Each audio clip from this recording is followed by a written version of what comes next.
Good morning students. आज हम लोग स्टार्ट करेंगे आपके सीएमए इंटर का या सीएमए फाइनल का कंपनी लॉ का सेकंड चैप्टर, और वो है टाइप ऑफ कंपनीज। हम पढ़ेंगे कि कितने टाइप की कंपनीज होती है।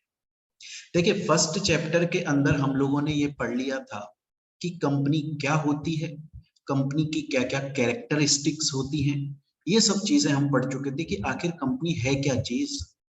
अब हमें इस सेकंड चैप्टर के अंदर ये पढ़ना है कि भैया कंपनी कितने टाइप की होती है, कितने प्रकार की आखिर एक कंपनी होती है। तो अब हम ये चैप्टर अपना स्टार्ट करते हैं। देखें आप, अच्छा, सबसे पहली बात, हम ये जो चैप्टर पढ़ेंगे कि कंपनी कितने टाइप की होती है, हम अलग अलग बेसिस, अलग अलग आधार पर पढ़ेंगे। तो सबसे पहले हम देखेंगे इनकॉर्पोरेशन के बेसिस पर कितने टाइप की कंपनीज होती है। तो आपको ये याद रखना है कि इनकॉर्पोरेशन के बेसिस पर दो टाइप की कंपनीज होती है।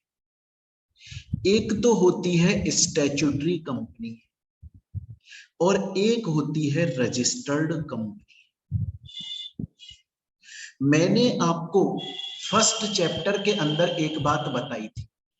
मैंने आपको फर्स्ट चैप्टर के अंदर यह बताया था कि अगर आप कंपनी खोलना चाहते हैं, अगर आप कंपनी ओपन करना चाहते हैं, कंपनी खोलना चाहते हैं, तो जरूरी है, कंपलसरी है कि आपको अपनी कंपनी कंपनीज एक्ट 2013 के अंदर रजिस्टर करवानी पड़ेगी, या इससे पहले जो लॉ आया था उसके अंदर रजिस्टर करवानी पड़ेगी। तो कहने का मतलब देखिए बड़ा सिंपल सा है, और कहने का मतलब सिर्फ इतना सा है। सपोज करें, आप ये मानकर चलिए कि एक घर बना हुआ है और उस घर का नाम है कंपनीज एक्ट 2013, या फिर कोई दूसरा एक्ट, मतलब बेसिकली कंपनीज एक्ट नाम है उस घर का। आज अगर कोई भी कंपनी आप खोल रहे हो तो जरूरी है कि आपने अपनी कंपनी को उस एक्ट के अंदर रजिस्टर करवाया हो। मतलब एक बार वो कंपनी उस घर में जाकर अपनी हाजिरी देकर आ गई, तब ही आपको कंपनी माना जाता है। अगर आप कंपनीज एक्ट में रजिस्टर हैं तो ही आपको कंपनी माना जाता है, अदरवाइज कंपनी नहीं माना जाता। ये बात हमने फर्स्ट चैप्टर में भी पढ़ी थी। तो ऐसी कंपनीज जो कि कंपनीज एक्ट के अंदर रजिस्टर्ड होती हैं, उन्हें बोलते हैं रजिस्टर्ड कंपनी। लेकिन मार्केट में कुछ ऐसी भी कंपनीज हैं जो कि कंपनीज एक्ट के अंदर रजिस्टर नहीं होती, बल्कि वो अपने खुद के सेपरेट एक्ट के अंदर रजिस्टर होती है। नॉर्मली जो कंपनीज होती हैं, जैसे ये टाटा स्टील हो गई, एयरटेल हो गई, रिलायंस कंपनी हो गई, ये सभी कंपनीज एक्ट के अंदर रजिस्टर्ड हैं और इनको रजिस्टर्ड कंपनी बोला जाता है। लेकिन कुछ ऐसी भी कंपनीज होती हैं जो कि कंपनीज एक्ट के अंदर रजिस्टर्ड नहीं होती बाकी कंपनीज की तरह, बल्कि वो अपने सेपरेट खुद के पर्सनल एक्ट के अंदर रजिस्टर्ड होती है, खुद के पर्सनल सेपरेट एक्ट में रजिस्टर्ड होती है। उनको हम बोलते हैं स्टैट्यूटरी कंपनीज। वो कंपनीज जो खुद के एक्ट में रजिस्टर्ड हैं, सेपरेट एक्ट के अंदर रजिस्टर्ड है। एग्जाम्पल के तौर पे आपका आईसीएआई, जो चार्टेड अकाउंटेंट वाला इंस्टीट्यूट है, वो भी एक कंपनी है। वो 1949 एक्ट में चलता है। देखो, लिखा भी हुआ है कि स्टैट्यूटरी है, अपने खुद के एक्ट में रजिस्टर्ड है, पार्लियामेंट की अप्रूवल लेकर। कंपनीज एक्ट में रजिस्टर्ड नहीं है, नॉर्मल बाकी सभी कंपनियों की तरह नहीं है। सेम उसी तरीके से आपका ICSI, institute of company secretaries of India, जो कि 1980 के अंदर रजिस्टर्ड है अपने सेपरेट एक्ट में। आपका आईसीएमए, जो कि 1959 1958 एक्ट में रजिस्टर्ड है। इसके अलावा आरबीआई, जो कि 1934 में रजिस्टर्ड है। इसके अलावा LIC जो कि 1955 के अंदर रजिस्टर्ड है। ये होने को तो कंपनीज है, इनके ऊपर भी कंपनीज एक्ट वाले प्रोविजन अप्लाई होते हैं, लेकिन ये नॉर्मली बाकी सभी कंपनीज की तरह कंपनीज एक्ट के अंदर जाकर रजिस्टर नहीं हुई, ये अपने सेपरेट एक्ट के अंदर रजिस्टर हुई, ये खुद के एक्ट में जाकर रजिस्टर हुई और इनको बोला जाता है स्टैट्यूटरी कंपनीज। तो मैं आपको दोबारा से बता दूं कि इनकॉर्पोरेशन के बेसिस पर दो प्रकार की कंपनीज होती हैं। दो प्रकार की कौन कौन सी कंपनीज होती हैं इनकॉर्पोरेशन के बेसिस पर? एक तो होती है स्टैट्यूटरी कंपनी, जो कि अपनी सेपरेट एक्ट के अंदर रजिस्टर्ड होती है, पार्लियामेंट की अप्रूवल लेकर रजिस्टर्ड होती है। और एक होती है बाकी सभी बच गई नॉर्मल कंपनीज, जो कि कंपनीज एक्ट के अंदर जाकर रजिस्टर्ड हो जाती है। अगर एग्जाम में ये क्वेश्चन आ जाए कि एक कंपनी है वो खुद के एक्ट में रजिस्टर्ड है, उसे हम कौन सी कंपनी बोलेंगे? आंख बंद करके बोल देना स्टैट्यूटरी कंपनी। अगर ये क्वेश्चन आ जाए कि एक कंपनी है और वो बहुत सारी कंपनीज की तरह कंपनीज एक्ट में रजिस्टर्ड है, उसे हम कौन सी कंपनी बोलेंगे? उसे हम रजिस्टर्ड कंपनी बोलेंगे। तो ये हो गया टाइप ऑफ कंपनी के अंदर अपना पहला point, on the basis of incorporation. अब हम चलते हैं आगे। अब हमारा सेकंड आता है on the basis of liability, कि लाइबिलिटी के बेसिस पर कितने प्रकार की कंपनीज होती हैं। और इसको मैं फर्स्ट चैप्टर में बहुत सारे एग्जाम्पल्स के साथ में ऑलरेडी समझा चुका हूं, तो यहां पर इसको समझाने में हम अपना टाइम खराब नहीं करेंगे, क्योंकि हम इसको बहुत डिटेल में पढ़ चुके हैं। तो अभी तक हमने दो देखी, एक तो देखी इनकॉर्पोरेशन के बेसिस पर statutory company and registered company, दूसरी देखी लाइबिलिटी के बेसिस पर तीन टाइप की company, company limited by share, limited by guarantee, unlimited. अगर आप लोगों ने फर्स्ट पहली क्लास नहीं देखी है तो एक बार फर्स्ट चैप्टर की क्लास देखें, इसको मैंने बहुत एग्जांपल के साथ में समझाया हुआ है। अब आती है हमारे थर्ड टाइप की company, on the basis of membership. Membership के आधार पर कितने टाइप की कंपनीज होती है? मैं आपको बता दूं कि मेंबरशिप के बेसिस पर तीन टाइप की कंपनीज होती है, तीन प्रकार की, और ये बहुत इंपॉर्टेंट है, मोस्ट इंपॉर्टेंट है, ध्यान लगा के पढ़ेंगे। मेंबरशिप के आधार पर तीन प्रकार की कंपनीज होती है। एक होती है आपकी प्राइवेट कंपनी, एक होती है आपकी पब्लिक कंपनी, एक होती है आपकी वन पर्सन कंपनी। तीनों को बहुत आराम से पढ़ाऊंगा मैं। प्राइवेट कंपनी का सेक्शन है सेक्शन 2 सबसेक्शन 68, पब्लिक का section 2 subsection 71, one person company का सेक्शन 2 सबसेक्शन 60। सेक्शन याद रखने हैं इसके। तो अब हम देखेंगे मेंबरशिप के आधार पर कितने प्रकार की कंपनी से, ध्यान से देखें आप लोग इसको। देखिए, सबसे पहले मैंने बोला प्राइवेट कंपनी। अब बहुत ध्यान से सुनेंगे, बहुत ध्यान से सुनेंगे। अगर आज आप कोई प्राइवेट कंपनी खोलना चाहते हैं तो बहुत जरूरी है कि कम से कम 2 मेंबर हो, एटलीस्ट 2 मेंबर होने जरूरी है।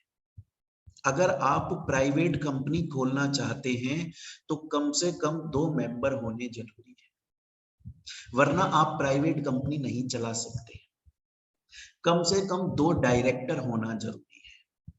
तो अगर कोई आपसे ये पूछे कि एक प्राइवेट कंपनी के अंदर मिनिमम कितने मेंबर्स होते हैं? 2। मिनिमम कितने डायरेक्टर्स होते हैं? 2। इतने तो होने ही चाहिए, पहली बात। दूसरी बात, प्राइवेट कंपनी का जो नाम है उस नेम के एंड में प्राइवेट लिमिटेड शब्द लिखा हुआ होना जरूरी है। अगर किसी कंपनी के नेम के एंड में प्राइवेट लिमिटेड शब्द लिखा हुआ है तो समझ जाइएगा कि वो कंपनी प्राइवेट कंपनी है। तो मैंने आपसे 2 बातें बोली कि कंपनी के अंदर मिनिमम मेंबर्स 2 होने जरूरी है, मिनिमम डायरेक्टर्स 2 होने जरूरी है, कंपनी के नेम के एंड में प्राइवेट लिमिटेड लिखा होना जरूरी है। देखिए जैसे ये एक कंपनी है Mohit Agrotech Bioscience Private Limited, company के नेम के एंड में प्राइवेट लिमिटेड लिखा होना जरूरी है, हमें पता लग जाता है ये कंपनी प्राइवेट है। तो दो बातें पढ़ ली हमने प्राइवेट के लिए। नेक्स्ट बात याद रखें, मैं जो बोल रहा हूं बहुत ध्यान से सुने इस बात को, थर्ड पॉइंट समझाऊंगा। हर प्राइवेट कंपनी के ऊपर 3 कंपल्सरी रेस्ट्रिक्शंस लगती है।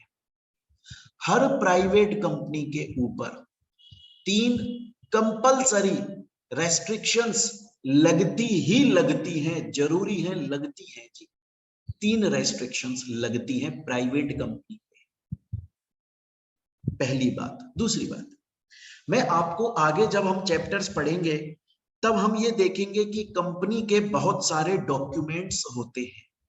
हम ये देखेंगे कि कंपनी के बहुत सारे डॉक्यूमेंट्स होते हैं और कंपनी के अंदर जो बहुत सारे डॉक्यूमेंट्स बनाए जाते हैं उनमें से एक डॉक्यूमेंट होता है जिसको बोलते हैं AOA, आर्टिकल्स ऑफ एसोसिएशन। बहुत सारे डॉक्यूमेंट बनते हैं कंपनी के अंदर, हर कंपनी में, उसमें से एक डॉक्यूमेंट ये भी होता है। इसके अंदर कंपनी के इंटरनल रूल्स आते हैं कि कंपनी कैसे काम करेगी, कैसे काम नहीं करेगी, इंटरनल रूल्स एंड रेगुलेशंस। अब सुने एक बार दोबारा से, मैं आपको बोल रहा हूं मेंबरशिप के बेसिस पर 3 टाइप की कंपनीज होती हैं, जिसमें से एक होती है प्राइवेट कंपनी। अगर प्राइवेट कंपनी आपको बनानी है तो कम से कम 2 मेंबर होने जरूरी है, कम से कम 2 डायरेक्टर होने जरूरी है। उसके अलावा प्राइवेट कंपनी के नेम के एंड में प्राइवेट लिमिटेड लिखा हुआ होना बहुत जरूरी है। इसके अलावा हर प्राइवेट कंपनी के ऊपर 3 रेस्ट्रिक्शंस एप्लीकेबल होती है, 3 रेस्ट्रिक्शंस लगती हैं और वो तीनों की तीनों रेस्ट्रिक्शंस प्राइवेट कंपनी के आर्टिकल्स ऑफ एसोसिएशन में लिखी हुई होनी चाहिए। मैं दोबारा से बोलता हूं, हर प्राइवेट कंपनी के ऊपर 3 रेस्ट्रिक्शंस लगती हैं, 3 रुकावटें लगती हैं, जरूरी है जी, सभी प्राइवेट कंपनीज पे लगती हैं और वो तीनों रेस्ट्रिक्शन कंपनी के आर्टिकल्स ऑफ एसोसिएशन के अंदर लिखी हुई होनी जरूरी है। तो अभी तक हमने प्राइवेट कंपनी के लिए ये 3 पॉइंट पढ़ लिए, minimum member 2, minimum director 2, last के शब्द प्राइवेट लिमिटेड और 3 रेस्ट्रिक्शन कंपनी के एओए में आनी जरूरी है। क्वेश्चन आता है वो 3 रेस्ट्रिक्शन कौन सी है? पहली रेस्ट्रिक्शन, प्राइवेट कंपनी के शेयर्स या फिर सिक्योरिटीज, शेयर, डिवेंचर, कोई भी चीज फ्रीली ट्रांसफरेबल नहीं होती। सर फ्रीली ट्रांसफरेबल का मतलब, फ्रीली ट्रांसफरेबल का मतलब है ऐसा नहीं है कि आप दुनिया में किसी को भी प्राइवेट कंपनी के शेयर ट्रांसफर कर सकते हो या किसी से भी प्राइवेट कंपनी के शेयर या सिक्योरिटीज खरीद सकते हो, पॉसिबल नहीं। कुछ लिमिटेड लोग हैं, उन्हीं को ही प्राइवेट कंपनी की सिक्योरिटीज बेची जा सकती है, उनसे खरीदी जा सकती है। ऐसा नहीं है दुनिया में किसी से भी प्राइवेट कंपनी की सिक्योरिटीज को बेच सकते हो, खरीद सकते हो, ऐसा नहीं है। पब्लिक में ऐसा पॉसिबल है। आप ये समझ के चलिए, ये एक कमरा, रूम है, आप यहां पर खड़े हुए हो, है ना, आप यहां पर खड़े हुए हो और यहां पर एक विंडो है, विंडो। ऐसा पॉसिबल नहीं है कि आपने यहां से शेयर फेंका नीचे और नीचे वाले ने आपके पास में रुपया फेंका, आपको ये पता भी नहीं चला कि मेरा शेयर किसको बिका, सामने वाले को ये पता नहीं चला कि मैंने जो शेयर खरीदा किससे खरीदा, ट्रांजैक्शन हो गया, शेयर बिक गया, आपके पास पैसा आ गया। ये फ्रीली ट्रांसफरेबल है, कोई भी किसी को भी बेच रहा है दुनिया में। पब्लिक कंपनी में ऐसा पॉसिबल होता है, प्राइवेट कंपनी में ऐसा पॉसिबल नहीं होता है। अब स्टूडेंट बोलता है, बोला सर मुझे एक बात समझ में आई, आप ये बोल रहे हो कि प्राइवेट कंपनी की सिक्योरिटीज फ्रीली ट्रांसफरेबल नहीं है, मतलब ऐसा नहीं है आप किसी को भी ट्रांसफर कर दो, ऐसा नहीं है। लेकिन सर ट्रांसफरेबल तो है, फ्रीली नहीं है, पर ट्रांसफरेबल तो है, ट्रांसफर तो की जा सकती है, लेकिन ऐसा नहीं है किसी को भी की जाए, लिमिटेड लोगों को की जा सकती है। सर वो कौन है लिमिटेड लोग, देख लो एक बार। सपोज करो कि कंपनी है Mohit Agrotech Bioscience Private Limited, Mahendra Singh Dhoni इसके मेंबर हैं, युवराज सिंह इसके मेंबर हैं, सचिन तेंदुलकर साहब इसके डायरेक्टर हैं। तो प्राइवेट कंपनी के मेंबर्स और डायरेक्टर्स एक दूसरे को आपस में ट्रांसफर कर सकते हैं, एक दूसरे को सिक्योरिटीज बेच सकते हैं और खरीद सकते हैं, फ्रीली नहीं है। प्राइवेट कंपनी के मेंबर डायरेक्टर एक दूसरे को बेच सकते हैं, एक दूसरे से खरीद सकते हैं, लेकिन प्राइवेट कंपनी के मेंबर और डायरेक्टर के बाहर की जो दुनिया है उसको अपने शेयर सिक्योरिटीज बेच और खरीद नहीं सकते। स्टूडेंट बोलता है सर समझ में आया, सर मुझे ये समझ में आ गया कि आपने बोला प्राइवेट कंपनी के ऊपर 3 रेस्ट्रिक्शन लगती है, उनमें से एक रेस्ट्रिक्शन ये है कि प्राइवेट कंपनी की सिक्योरिटी फ्रीली ट्रांसफरेबल नहीं है। ऐसा नहीं है किसी को भी मन चाहा उसको बेच दिया, उससे खरीद लिया, नहीं। कंपनी के जो मेंबर्स एंड डायरेक्टर हैं वो आपस में एक दूसरे को बेच सकते हैं, एक दूसरे से खरीद सकते हैं, उनके अलावा कोई और नहीं। लेकिन सर मेरा क्वेश्चन ये है कि सर महेंद्र सिंह धोनी जो कि इस कंपनी के मेंबर हैं, वो सचिन तेंदुलकर जो कंपनी के डायरेक्टर हैं, युवराज सिंह जो मेंबर है, वो आपस में एक दूसरे को तो बेच सकते हैं। सर ये तो समझ में आ गया। क्या सर ये कंपनी के जो मेंबर डायरेक्टर हैं वो एक दूसरे के रिलेटिव को भी बेच सकते हैं क्या? जी हाँ। तो प्राइवेट कंपनी की सिक्योरिटीज प्राइवेट कंपनी के मेंबर डायरेक्टर एक दूसरे को बेच सकते हैं और एक दूसरे के फैमिली मेंबर्स को भी बेच सकते हैं, उनके अलावा किसी और को नहीं बेच सकते। पहली रेस्ट्रिक्शन। अब हम आते हैं दूसरी रेस्ट्रिक्शन के ऊपर। मैंने जब बच्चों को मैं ये बताता हूं कि प्राइवेट कंपनी के अंदर जो मिनिमम मेंबर्स होंगे, मिनिमम मेंबर्स कम से कम 2 होने जरूरी है। अगर 2 मेंबर नहीं है, 2 से भी कम है, तो आप प्राइवेट कंपनी नहीं खोल सकते। क्वेश्चन ये आता है कि सर प्राइवेट कंपनी में मैक्सिमम कितने मेंबर्स हो सकते हैं? मैक्सिमम हो सकते हैं 200। सर ये बताइए कि अगर कोई प्राइवेट कंपनी है, सर उस प्राइवेट कंपनी के अंदर एम्प्लॉइज हैं, जो कंपनी के प्राइवेट कंपनी के अंदर कुछ एम्प्लॉइज हैं सर, जो कि प्राइवेट कंपनी के अंदर काम करते हैं, प्लस वो कंपनी के मेंबर भी हैं, एम्प्लॉय भी हैं, मेंबर भी हैं। क्या सर उनको इस 200 की लिमिट में काउंट किया जाता है? नो। मैं दोबारा से बोल दूं, प्राइवेट कंपनी के अंदर मैक्सिमम 200 मेंबर हो सकते हैं, 200 से ज्यादा मेंबर नहीं हो सकते प्राइवेट कंपनी में, लेकिन उस मैक्सिमम मेंबर के अंदर एम्प्लॉइज को काउंट नहीं किया जाता। एम्प्लॉइज के अलावा प्राइवेट कंपनी में मैक्सिमम 200 मेंबर हो सकते हैं। चाहे से एम्प्लॉय प्रेजेंट है जो कंपनी में आज भी काम कर रहा है, चाहे से एम्प्लॉय पास्ट पहले एम्प्लॉय था अब छोड़ चुका है, उनको हम मैक्सिमम मेंबरशिप में काउंट नहीं करते हैं। एग्जाम्पल के तौर पे हम समझने की कोशिश करते हैं। एक कंपनी है, उसका नाम है OYO private limited. Manoj Vajpayee, Nawazuddin Siddiqui, ये लोग कंपनी के एम्प्लॉइज हैं, ये लोग कंपनी के अंदर काम करते हैं और ये लोग कंपनी के अब मेंबर बनना चाहते हैं। जी बिल्कुल बन सकते हैं, क्योंकि ये 200 की लिमिट में काउंट नहीं होते। सपोज कीजिए, आप ऐसा सपोज कीजिए कि ओयो कंपनी के अंदर ऑलरेडी 200 लोग हैं, ऑलरेडी 200 लोग हैं। मनोज वाजपेयी, नवाजुद्दीन सिद्दीकी और ये भाई साहब जो कि कंपनी के एम्प्लॉइज हैं, अब वो कंपनी के मेंबर बनना चाहते हैं। आप उनको मना नहीं कर सकते ये बोलकर कि कंपनी में तो ऑलरेडी 200 मेंबर हो गए और प्राइवेट कंपनी 200 से ज्यादा मेंबर नहीं रख सकती। आप मना नहीं करोगे क्योंकि एम्प्लॉइज को 200 की लिमिट में काउंट नहीं किया जाता।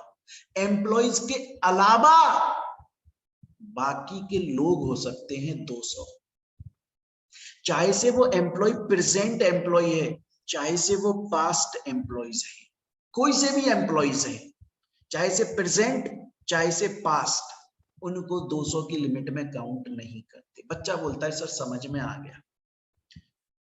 हमें अभी तक सर अभी तक आपने जो हमको समझाई उसमें सर हमको 2 रेस्ट्रिक्शन समझ में आ गई। पहला, प्राइवेट कंपनी के शेयर्स फ्रीली ट्रांसफरेबल नहीं है। दूसरा, मैक्सिमम मेंबर 200 है। आप एक बात सोचिए, कोई कंपनी है, मैं एक कंपनी में काम करता था पहले, ल्यूमेक्स नाम की कंपनी में। वो कंपनी मान लीजिए प्राइवेट कंपनी थी, एग्जांपल के तौर पे माने वो प्राइवेट कंपनी। आपको पता है कंपनी के अंदर ही 500 लोग काम करते थे। अब आप बोलोगे सर 200 की लिमिट ऊपर हो गई। नहीं यार, क्योंकि कंपनी के एम्प्लॉइज जो है ना, उनको इस 200 वाली लिमिट में काउंट नहीं करते। हालांकि वो कंपनी के एम्प्लॉय भी होते हैं, मेंबर भी होते हैं, दोनों चीज होती है, लेकिन उन्हें मैक्सिमम लिमिट में काउंट नहीं करते। अब हम आ जाते हैं अपनी नेक्स्ट रेस्ट्रिक्शन पर कि कोई भी प्राइवेट कंपनी पब्लिक को इनवाइट नहीं कर सकती अपनी सिक्योरिटीज खरीदने के लिए, क्योंकि प्राइवेट कंपनी के अंदर मैक्सिमम मेंबर हो सकते हैं 200।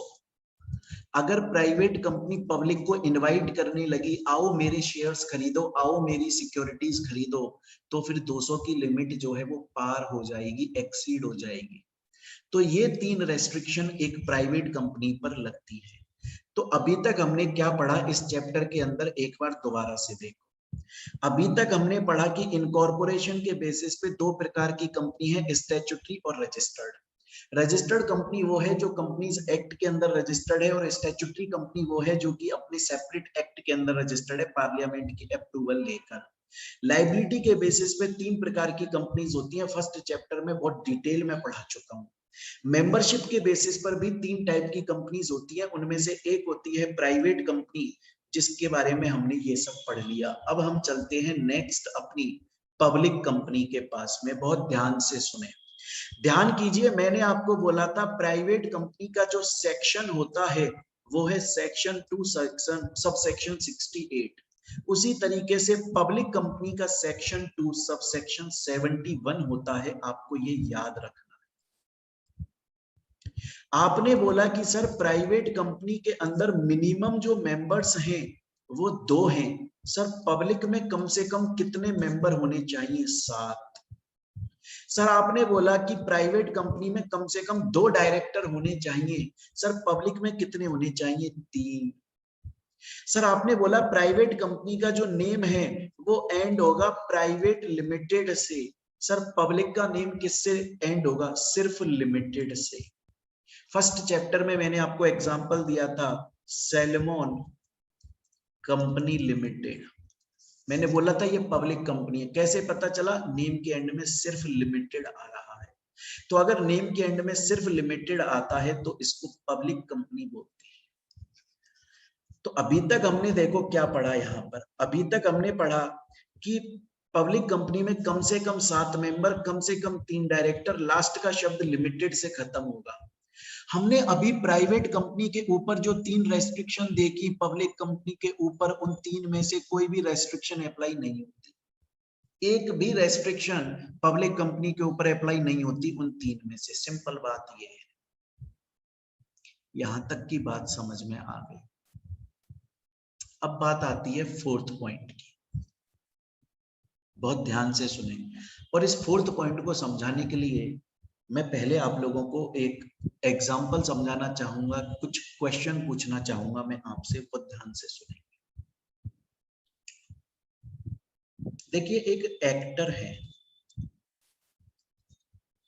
उनका नाम है अभिषेक बच्चन जी। ये उनका नाम है अभिषेक बच्चन। प्रैक्टिकली देखा जाए तो वो बहुत ज्यादा सक्सेसफुल नहीं हुए अपने एक्टिंग कैरियर में। उसकी बहुत सारी वजह हो सकती है, बहुत सारी वजह हो सकती है उसकी कि अभिषेक बच्चन क्यों सफल नहीं हुए अपने एक्टिंग कैरियर में।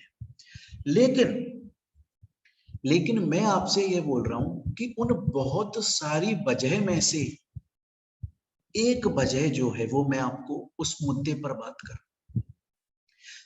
अभिषेक बच्चन साहब को जब भी कंपेयर किया गया तो उनकी उम्र के जो एक्टर हैं उनसे कंपेयर नहीं किया गया। अगर उनसे कंपेयर करें तो अभिषेक बच्चन एक्चुअली में एक्टिंग बहुत अच्छी करते हैं और अपने जो उनके खुद के कॉम्पिटिटर है उनसे बहुत आगे निकल जाए, लेकिन उनको कंपेयर हमेशा अमिताभ बच्चन जी से किया गया।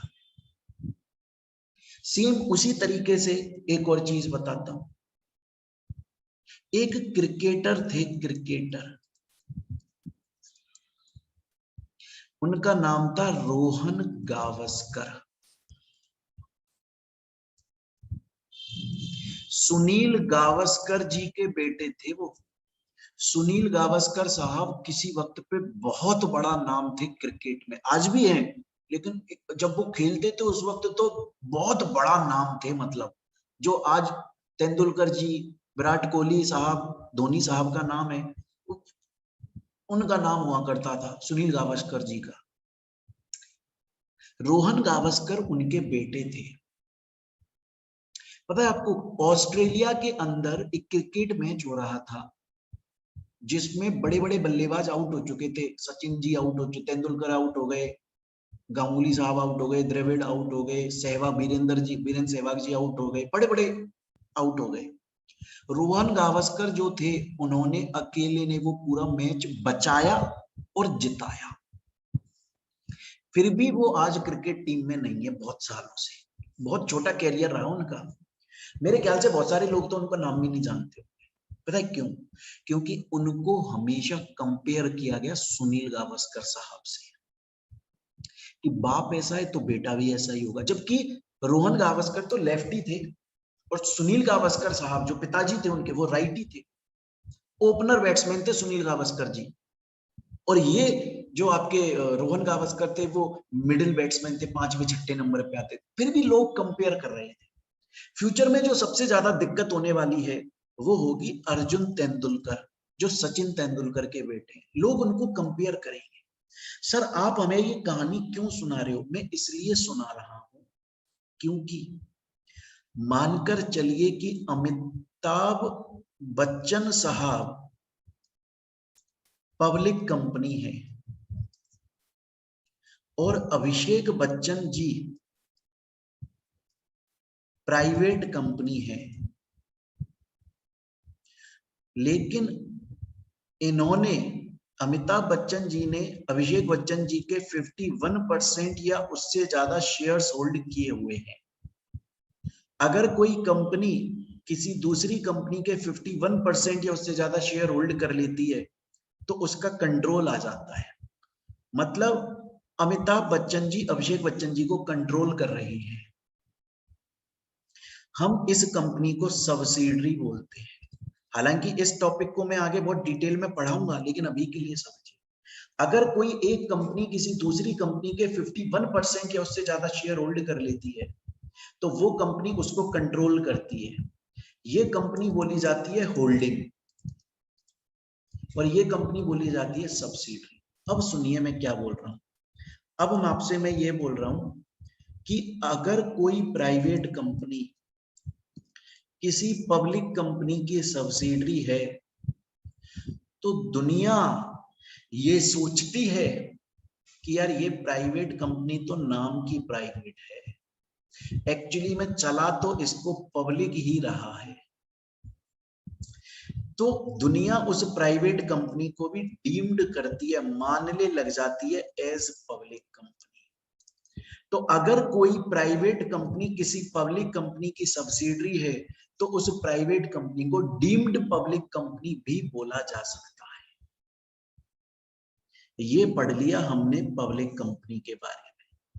तो अभी हम जो पढ़ रहे थे मेंबरशिप के बेसिस पर 3 टाइप की कंपनी, प्राइवेट, पब्लिक, अब आती है 1 पर्सन कंपनी।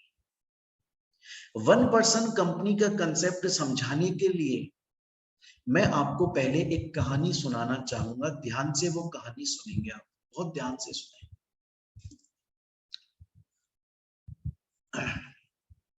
देखिए हुआ क्या कि जो छोटे मोटे दुकानदार लोग थे ना, जो रोड पे आप दुकान देखते हैं, शॉप देखते हैं, जो दुकानदार लोग थे, वो दुकानदार लोग ये बोले कि यार हमारी दुकान के बाहर जो बोर्ड लगा हुआ है उस पे लिखा हुआ है दुकान, प्रोप्राइटरशिप फर्म।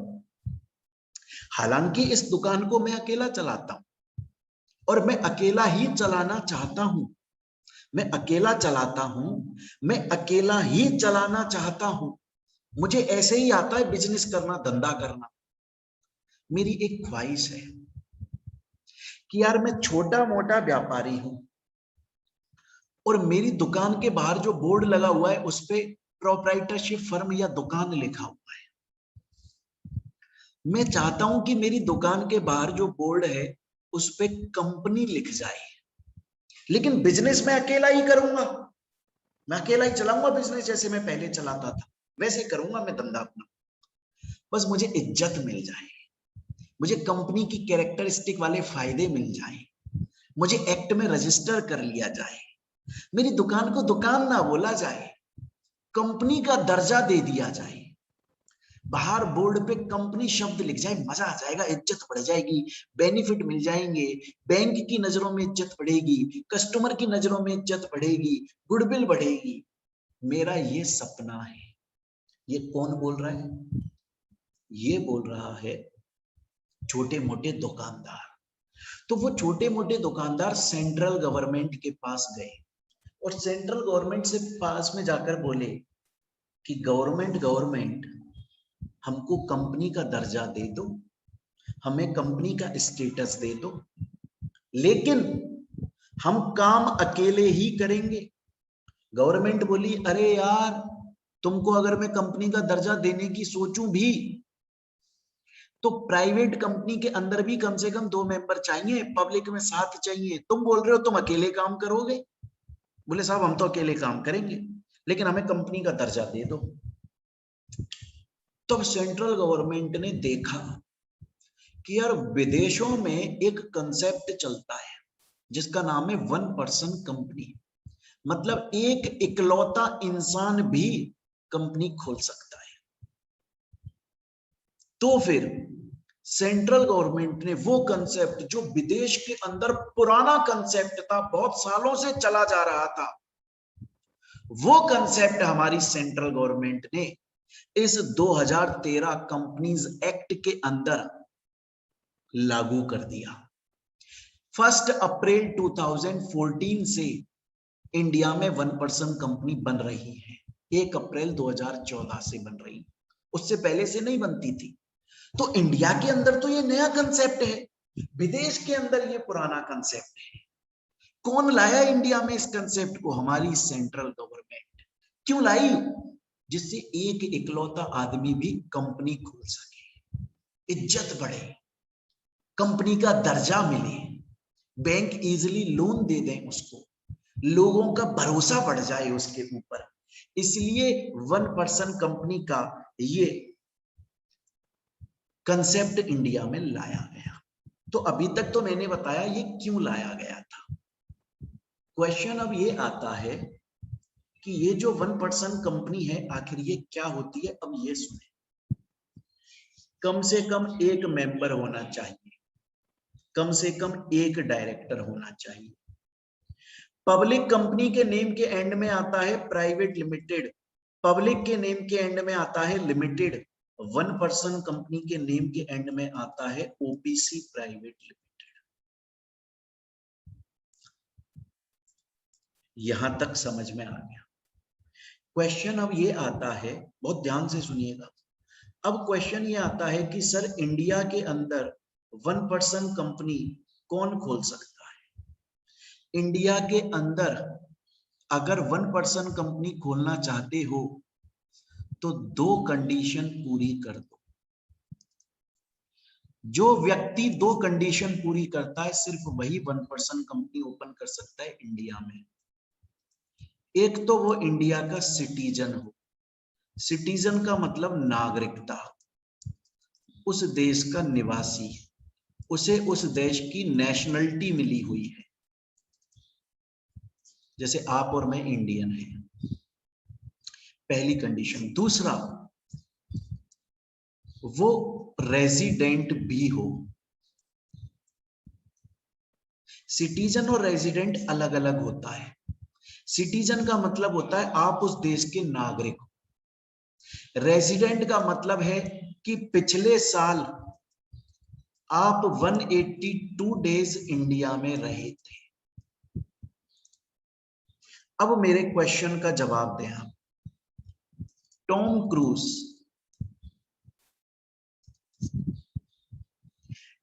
पिछले साल, प्रीवियस फाइनेंशियल ईयर में इंडिया के अंदर 250 डेज रहा। क्या टॉम क्रूज इंडिया में 1% कंपनी ओपन कर सकता है? नहीं, क्योंकि 2 कंडीशन पूरी होनी है। पहला, citizen plus resident. Tom cruise resident तो बन गया क्योंकि 182 दिन वो इंडिया में रह गया, लेकिन वो सिटीजन नहीं है। दोनों कंडीशन का पूरा होना जरूरी है। क्लियर है ये चीज यहां तक? तो अभी तक हमने पढ़ा 1% कंपनी जो है वो मिनिमम 1 मेंबर, मिनिमम 1 डायरेक्टर, नाम के एंड में ओपीसी प्राइवेट लिमिटेड, कौन बंदा खोल सकता है? जो इंडिया का सिटीजन और रेजिडेंट है। क्वेश्चन ये आता है कि सर अनिल कपूर, सर अनिल कपूर जो हैं वो तो इंडिया के सिटीजन भी हैं, रेजिडेंट भी हैं। क्या वो इंडिया में 1% कंपनी खोल सकते हैं? यस, खोल सकते हैं। सर एक वक्त पे, एट अ टाइम, एक वक्त पर कितनी 1% कंपनी खोल सकते हैं? ओनली 1। सर अनिल कपूर ने एक 1% कंपनी खोल रखी है XYZ नाम से, वो एक और कंपनी खोलना चाहते हैं PQR नाम से, नहीं खोल सकते। एक वक्त पर एक ही ओपीसी खोल सकता है एक इंसान। नई 1% कंपनी खोलनी है, पुरानी वाली बंद। ठीक है सर, समझ में आ गया। तो ये समझ में आ गए पहला, दूसरा, थर्ड, फोर्थ पॉइंट। अब नेक्स्ट एक क्वेश्चन का जवाब दो मुझको। मोहित बंसल मतलब मैंने इंडिया में एक 1% कंपनी ओपन करी। एक ही मेंबर होता है उसका, जो कि मैं हूं।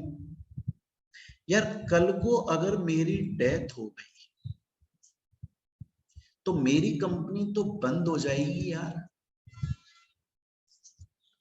आपको नहीं लगता कि जब कोई इंसान 1% कंपनी ओपन कर रहा है तो उसको एक लीगल नॉमिनी भी अपॉइंट कर लेना चाहिए? वारिस, अपना वारिस अपॉइंट कर लेना चाहिए। कल को अगर मेरी डेथ हो गई तो फिर कम से कम वो बंदा मेरी कंपनी को कंटिन्यू करेगा, मेरी कंपनी कम से कम बंद नहीं होगी। सपोज करें मोहित बंसल, मैंने ओपीसी ओपन करी और मैंने सलमान खान साहब को, आप बोलोगे सर सलमान खान को अपना लीगल नॉमिनी बना लिया। अब जब एग्जाम्पल में सोच ही रहे हैं तो बड़ा आदमी सोचो ना भाई। जब लड्डू मेरे मन के हैं तो पूरे मीठे हों, पूरे गोल हों, तभी मजे आएंगे। तो कुछ भी सोच लूं मैं तो अंबानी साहब को बनाऊंगा अपना लीगल नॉमिनी। देख, मैंने एक 1% कंपनी ओपन करी, मैंने सलमान खान साहब को अपना लीगल नॉमिनी बनाया। आप बोलोगे सर हमें ये समझ में आ गया, लीगल नॉमिनी आप इसलिए बना रहे हो, कल को मेंबर को कुछ हो गया तो कंपनी बंद नहीं होगी, वो लीगल नॉमिनी उस कंपनी को चला लेगा। लेकिन सर एक क्वेश्चन, सर इनकी भी तो मर्जी होनी चाहिए ना, जो आपकी कंपनी का लीगल नॉमिनी बन रहा है, बिल्कुल होनी चाहिए। आप इनको मार पीट के जोर जबरदस्ती करके अपना लीगल नॉमिनी नहीं बना सकते। और सलमान खान को तो मैं बिल्कुल नहीं कर सकता भाई, इतना बड़ा आदमी, बड़े इंसान है वो तो जो भी पर्सन लीगल नॉमिनी बन रहा है उसको अपनी कंसेंट देनी होती है, वो लिखकर देता है। कौन? वो बंदा, सलमान खान साहब लिखकर देंगे कि मैं अपनी मर्जी से इस मोहित बंसल की 1% कंपनी का लीगल नॉमिनी बन रहा हूं, मैं तैयार हूं बनने के लिए, मैं अपनी मर्जी से बन रहा हूं, मेरे ऊपर कोई जोर जबरदस्ती नहीं करी गई है, मैं खुशी खुशी बन रहा हूं इसका लीगल नॉमिनी। अरे ये बात समझ में आता है? तो जो वो बंदा है वो लिखकर देगा, और लिखकर देगा वो ई फॉर्म INC3 के अंदर, ये जरूरी है। तो अभी तक हमने क्या पढ़ा, एक बार हम उसको रिवाइज करते हैं। रिवीजन साथ में चलता रहना चाहिए तो हमें ध्यान रहता है हम क्या पढ़ रहे हैं। हमारा चैप्टर है कंपनी कितने प्रकार की होती है। मैंने बोला अगर आप इनकॉर्पोरेशन के बेसिस पे देखोगे तो दो प्रकार की, स्टैट्यूटरी कंपनी और रजिस्टर्ड कंपनी। स्टैट्यूटरी वो है जो सेपरेट एक्ट में रजिस्टर्ड है पार्लियामेंट की अप्रूवल लेकर, रजिस्टर्ड वो है जो कंपनीज एक्ट के अंदर रजिस्टर्ड है। दूसरा फिर हमने देखा लाइबिलिटी के बेसिस पर तीन प्रकार की कंपनी, फर्स्ट चैप्टर में बहुत डिटेल में पढ़ा। देन फिर हमने देखा मेंबरशिप के बेसिस पर एक होती है private company, section 2 subsection 68। Private company के अंदर कम से कम 2 मेंबर, कम से कम 2 डायरेक्टर होने जरूरी हैं। लास्ट का शब्द प्राइवेट लिमिटेड होगा। हर प्राइवेट कंपनी पे 3 कंपलसरी रेस्ट्रिक्शन एप्लीकेबल होना जरूरी है। वो तीनों रेस्ट्रिक्शन प्राइवेट कंपनी के आर्टिकल्स ऑफ एसोसिएशन में लिखी हुई होनी चाहिए। पहली रेस्ट्रिक्शन, वो प्राइवेट कंपनी अपनी सिक्योरिटीज को फ्रीली ट्रांसफरेबल नहीं कर सकती। प्राइवेट कंपनी के मेंबर, डायरेक्टर, प्रमोटर एक दूसरे को कर सकते हैं, रिलेटिव्स को कर सकते हैं, बाहर की जनता को नहीं कर सकते। प्राइवेट कंपनी के अंदर मैक्सिमम मेंबर 200 होते हैं, जिसके अंदर हम एम्प्लॉइज चाहे से पास्ट है चाहे से प्रेजेंट है उसको काउंट नहीं करते। और प्राइवेट कंपनी पब्लिक को इनवाइट नहीं कर सकती, आओ मेरी सिक्योरिटीज को खरीदो। नेक्स्ट हमने देखा पब्लिक कंपनी, सेक्शन 2 सबसेक्शन 71, कम से कम 7 मेंबर, कम से कम 3 डायरेक्टर, लास्ट का शब्द लिमिटेड। प्राइवेट कंपनी वाली कोई भी रेस्ट्रिक्शन पब्लिक पे नहीं लगती है।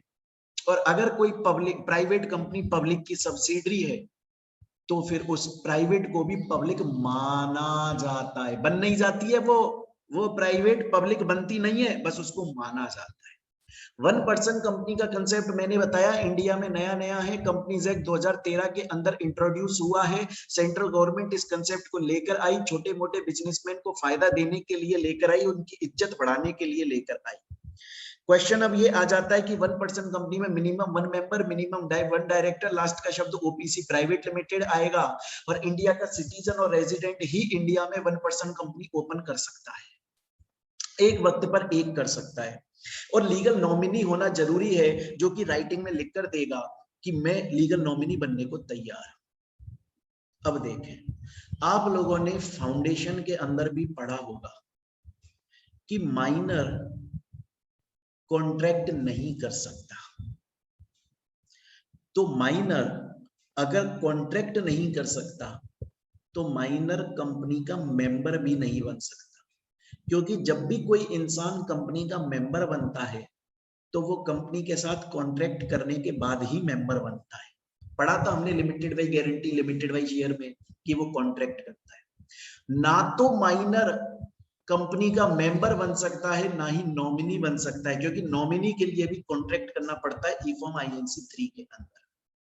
तो माइनर 18 साल से नीचे का इंसान कभी भी कंपनी का ना तो मेंबर बनेगा ना नॉमिनी बनेगा। नेक्स्ट पॉइंट, मैं आपको एक चैप्टर पढ़ाऊंगा, उसके अंदर मैं आपको ये बताऊंगा कि कंपनीज जो है वो कन्वर्ट हो जाती हैं। एग्जांपल के तौर पर सपोज कीजिए मैंने प्राइवेट कंपनी ओपन करी। जब मैंने ओपन करी तो मेरा धंधा छोटा था, कम था। मैंने सोचा यार प्राइवेट कंपनी खोल लेता हूं। बिजनेस बड़ा हो गया भगवान की दया से।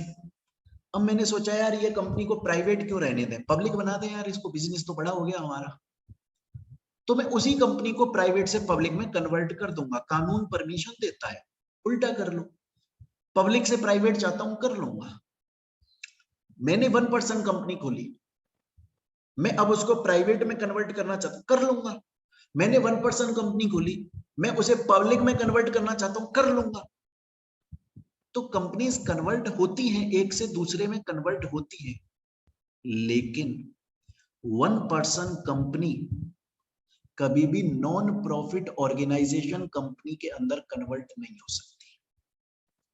एक 1% कंपनी कभी भी 1% कंपनी कभी भी नॉन प्रॉफिट ऑर्गेनाइजेशन कंपनी के अंदर कन्वर्ट नहीं हो सकती, मतलब सेक्शन 8 कंपनी नहीं बन सकती। अरे मेरी बात यहां तक समझ में, ये हो गया आपका ये पॉइंट। और एक लास्ट पॉइंट और आता है। एक स्टूडेंट ने मुझसे ये क्वेश्चन पूछा कि सर मैं एक ओपीसी खोल रहा हूं, क्या सर मैं उस 1% कंपनी में मैन्युफैक्चरिंग का काम कर सकता हूं? कर सकते। सर मार्केटिंग का काम कर सकता हूं? कर सकते हो। सर सर्विस देने का काम कर सकता हूं? कर सकते। सर बैंकिंग वाला काम कर सकता हूं? नहीं। 1% कंपनी किसी भी तरह की एक्टिविटीज कर सकती है, लेकिन बैंकिंग एक्टिविटीज नहीं कर सकती, इन्वेस्टमेंट एक्टिविटीज नहीं कर सकती। तो अभी तक हम लोगों ने 3 बेसिस पर टाइप ऑफ कंपनी पढ़ ली, इनकॉर्पोरेशन, लाइबिलिटी और मेंबरशिप, प्राइवेट, पब्लिक, 1%। यहां तक आप लोग समझ में आनी चाहिए ये चीज। आपको नहीं आई तो दोबारा से वीडियो प्ले करके देख लो, मैंने सब चीज का एग्जाम्पल दिया हुआ है। दूसरी बात मैं बता दूं, मेरे पास में बहुत सारे स्टूडेंट्स के ये मैसेजेस आते हैं, ईमेल आते हैं कि सर आप ये जो पढ़ा रहे हो, तो आपने ये जिस तरीके से हमें एग्जाम्पल दिए हुए पीपीटी की फॉर्म में, सर वो नोट्स हमें बहुत इजी लग रहे हैं, हमें वो नोट्स चाहिए। तो मैं आपको बता दूं, ये वीडियो जो आप देख रहे हैं उसके डिस्क्रिप्शन में आपको एक टेलीग्राम चैनल का लिंक मिलेगा। आप उस टेलीग्राम चैनल के लिंक पर जाकर उस चैनल को ज्वाइन करके, फ्री में ज्वाइन होगा, ये फोकट में, फ्री फोकट है, फ्री में ज्वाइन करके आप वहां से इन नोट्स को डाउनलोड कर सकते हैं। चलिए अब हम चलेंगे अपना नेक्स्ट। तो अभी तक हमने 3 बेसिस पर देख लिया, अब हम देखेंगे नेक्स्ट कि कंट्रोल के बेसिस पर कितने टाइप की कंपनीज होती है। कंट्रोल के बेसिस पर 2 टाइप की कंपनीज होती है, ध्यान से देखें।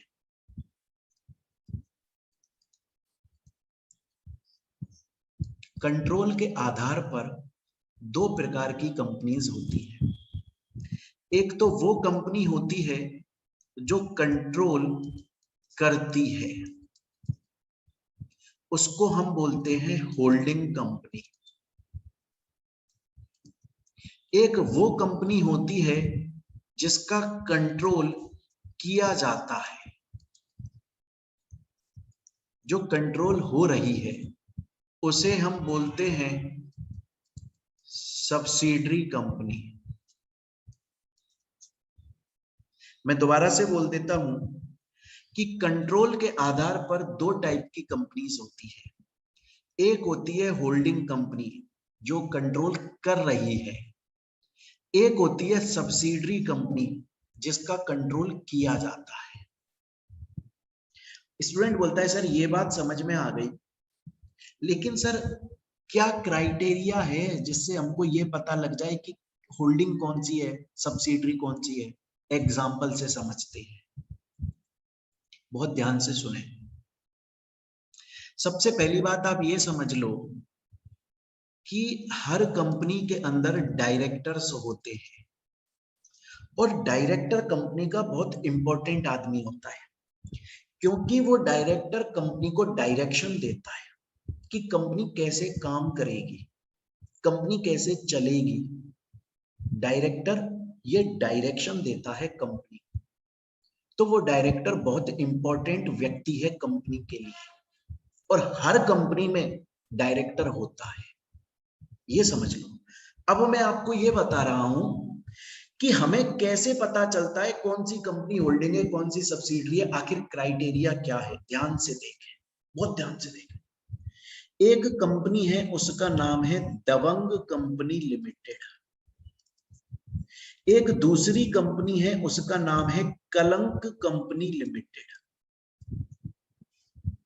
इस कलंक कंपनी के अंदर टोटल 6 डायरेक्टर हैं। टोटल 6 इंपॉर्टेंट इंसान हैं। डायरेक्टर बहुत इंपॉर्टेंट व्यक्ति होता है। 6 डायरेक्टर हैं इस कलंक कंपनी में। सोनाक्षी सिन्हा, आलिया भट्ट, माधुरी दीक्षित, संजय दत्त, वरुण धवन, आदित्य रॉय कपूर। 6 डायरेक्टर हैं इस कलंक कंपनी के अंदर। 6 इंपॉर्टेंट लोग जो कंपनी को चलाते हैं। इन 6 में से 4 लोगों को, 4 डायरेक्टर्स को दबंग ने अपॉइंट किया। सोचिए, दबंग कंपनी ये तय कर रही है कि इस कलंक कंपनी के अंदर कौन व्यक्ति डायरेक्टर बनेगा। दबंग कंपनी ये तय कर रही है कि कलंक कंपनी को कौन चलाएगा, कौन आगे बढ़ाएगा, कौन डायरेक्शन देगा। इसका मतलब दबंग कंपनी कंट्रोल कर रही है कलंक को, तभी तो अपॉइंट कर पा रही है। आज कोई रोड पे चलती हुई कंपनी कलंक कंपनी के अंदर डायरेक्टर्स अपॉइंट कर देगी, कंपनी बोलेगी बगरे मैं खुद कर लूंगा यार। लेकिन अगर दबंग कंपनी इस कलंक कंपनी के अंदर टोटल जितने डायरेक्टर है, 6 डायरेक्टर, उसके 50% से ज्यादा, 50% कितना बनता है 3, उससे ज्यादा ये अपॉइंट कर रही है। अब आप सपोज कीजिए, अगर आज कंपनी में 6 डायरेक्टर है और इस कलंक कंपनी के अंदर कोई भी मैटर उठा, कोई भी मुद्दा उठा, उस पर जो 2 डायरेक्टर हैं जो इस कंपनी ने अपॉइंट नहीं किए थे, वो बोल रहे हैं कंपनी के काम को कर दो। लेकिन 4 डायरेक्टर जिनको दबंग ने अपॉइंट किया था, वो बोल रहे हैं मत करो। भाई साहब, वोटिंग जो है वो नहीं के फेवर में चली गई। यार, ये दबंग कंपनी डिसाइड कर रही है कि इस कंपनी के अंदर क्या होगा, क्या नहीं होगा। यार, ये कंपनी इसकी ब्रांच है। यार, ये कंपनी इसको कंट्रोल कर रही है। यार, दबंग कंपनी होल्डिंग कंपनी है। यार, कलंक कंपनी सब्सिडरी कंपनी है। ये कलंक इसकी ब्रांच है। इसके अंदर, कलंक के अंदर टोटल जितने डायरेक्टर है उसके 50% से ज्यादा ये कंपनी अपॉइंट कर रही है। ये तय कर रही है इस कंपनी को कौन चलाएगा, इसके डायरेक्शन कौन देगा।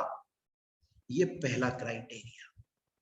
मैंने आपको बोला जो कंपनी कंट्रोल करती है वो होल्डिंग, जिसका कंट्रोल होता है वो सब्सिडरी। हमें पता कैसे चलता है? अगर किसी कंपनी ने दूसरी कंपनी के अंदर 50% से ज्यादा डायरेक्टर अपॉइंट कर दिए तो वो होल्डिंग कंपनी कहलाती है।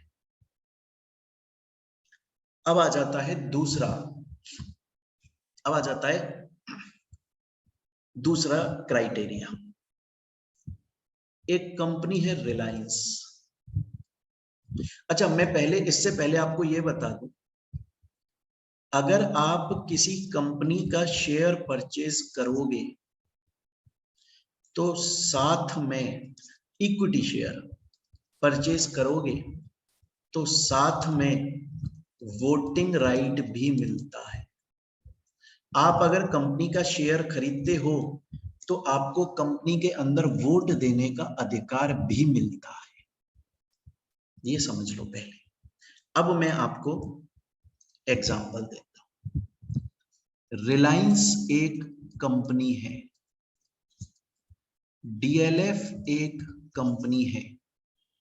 रिलायंस डीएलएफ के होल्ड करती है 51% शेयर्स। तो डीएलएफ के पास खुद के कितने शेयर्स हैं? 49%। मैंने आपको बोला शेयर्स के साथ में वोटिंग राइट आते हैं, तो रिलायंस के पास में वोटिंग राइट कितने हैं? 51%। डीएलएफ के पास खुद के 49% शेयर हैं, तो खुद के वोटिंग राइट भी 49% है। आज अगर डीएलएफ अपनी कंपनी के अंदर कोई मैटर डिसाइड करना चाहती है, तो उसके लिए उसको रिलायंस की अप्रूवल लेनी पड़ेगी, रिलायंस की वोटिंग जरूरी है। अगर रिलायंस ने मना कर दिया तो डीएलएफ वो काम नहीं कर सकती।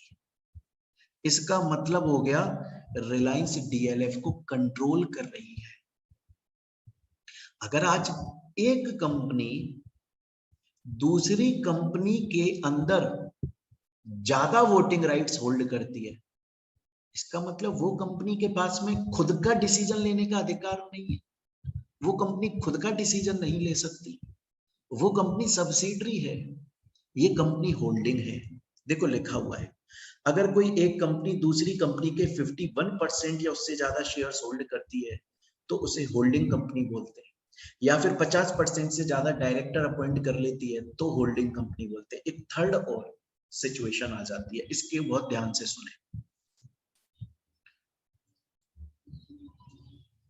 सलमान खान, अरबाज खान,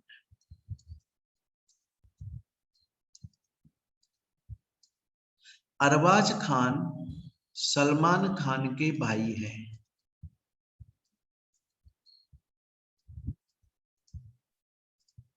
सोहेल खान अरबाज खान के भाई हैं। क्या ये बोला जा सकता है कि भाई का भाई भी भाई होगा? अगर अरबाज खान सलमान खान के भाई हैं, अगर सोहेल खान अरबाज खान के भाई हैं, तो इनडायरेक्टली सोहेल खान सलमान खान के भाई। इस बात को मैं दोबारा से दूसरी तरीके से बोलूं, अगर मैं दूसरी तरीके से बोलूं,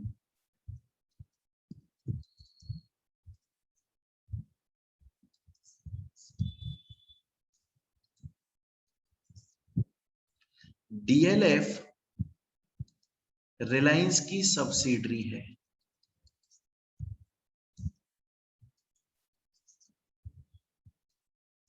XYZ डीएलएफ की सब्सिडरी है।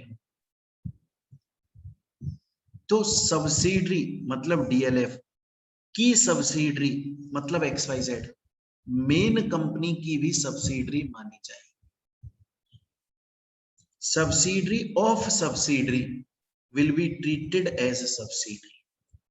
इसको आप ऐसे देख लो कि दबंग 2 दबंग 1 की सब्सिडरी है और दबंग 3 दबंग 2 की सब्सिडरी है, तो बाय डिफॉल्ट दबंग 3 दबंग 1 की सब्सिडरी। तो अभी तक हमने इस चैप्टर के अंदर क्या पढ़ा? हमने पढ़ा कंपनीज कितने टाइप की होती है, इनकॉर्पोरेशन के बेसिस पर स्टैट्यूटरी और रजिस्टर्ड, लाइबिलिटी के बेसिस पर limited by share, limited by guarantee, unlimited, membership के बेसिस पर प्राइवेट, पब्लिक, 1%, कंट्रोल के बेसिस पर होल्डिंग और सब्सिडरी। यहां तक हम लोग पढ़ चुके हैं और मेरे ख्याल से आपको समझ में भी आ गया होगा। अब हम चलेंगे आगे। अब आता है नॉन प्रॉफिट ऑर्गेनाइजेशन कंपनीज। इसको समझाने के लिए मैं आपको डायरेक्टली एग्जांपल दिखाना चाहूंगा, बहुत ध्यान से देखें, बहुत इजी एग्जांपल है। सलमान खान साहब ने गोविंदा जी से बोला, गोविंदा और सलमान खान के बीच में बातचीत हो रही है, हमें वो बातचीत समझनी है, सुननी है बहुत आराम से। Section 8 company non profit organisation company हमें समझ में आ जाएगी। सलमान खान ने गोविंदा जी से बोला कि गोविंदा भैया, मैं सोच रहा हूं कि यार मैं एक एनपीओ खोल दूं, नॉन प्रॉफिट ऑर्गेनाइजेशन कंपनी खोल दूं। गोविंदा बोला क्यों खोलना चाहता है भाईजान, क्यों, प्रॉफिट कमाना है? सलमान खान बोला नहीं नहीं नहीं नहीं, ना ना ना ना ना ना, प्रॉफिट तो मुझे नहीं कमाना है, मुझे तो चैरिटी करनी है, मुझे तो लोगों को भला करना है, मुझे तो एजुकेशन को बढ़ावा देना है, मुझे तो लोग हॉस्पिटल को, एजुकेशन को, हेल्थ सेक्टर को, आर्ट्स को, कॉमर्स को, साइंस को, रिलीजियस चैरिटी करनी है, प्रॉफिट नहीं कमाना है। इसलिए मैं non profit organisation section 8 company खोलना चाहता हूं।